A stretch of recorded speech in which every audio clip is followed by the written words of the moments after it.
Last ఒక 5 సంవత్సరాల్లో Aadhaar frauds చాలా ఎక్కువ జరిగింది.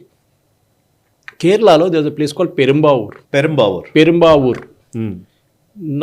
ఈ complete north India, east India నుంచి వచ్చే వర్కర్స్ ఉండే ప్లేస్. అది చాలా పెద్ద ప్లేస్. అక్కడ మీకు మలయాళీస్ చాలా తక్కువ.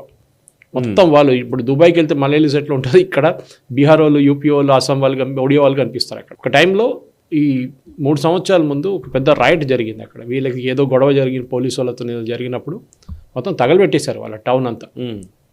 దాని తర్వాత పోలీసు వాళ్ళు కూడా కొంచెం స్ట్రిక్ట్ అయిపోయారు వాళ్ళతో.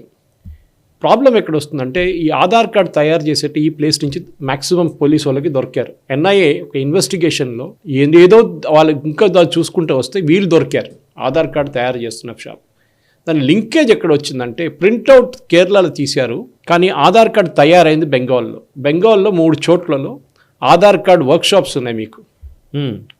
మీరు వెళ్ళి 5,000 2,500 వాళ్ళ రేట్ ఉంది, ఆ రేట్ ఇచ్చేస్తే మీ ఫోటో ఇచ్చేస్తే 10 నిమిషాల్లో మీకు ఆధార్ కార్డు తయారు చేసి ఇచ్చేస్తారు. ఓకే, మీరు ఫింగర్ ప్రింట్స్ పెట్టేసి ఐరిస్ స్కాన్ చేసుకుని మీరు చేసి వాళ్ళ అడ్రస్ అన్నీ వాళ్ళు మేనేజ్ చేసుకుంటారు. మీరు ఏ డాక్యుమెంట్ ఇవ్వక్కర్లేదు. ఇది బేసిక్లీ బంగ్లాదేశ్ నుంచి వచ్చిన వాళ్ళకి తయారు చేస్తుంది అనమాట.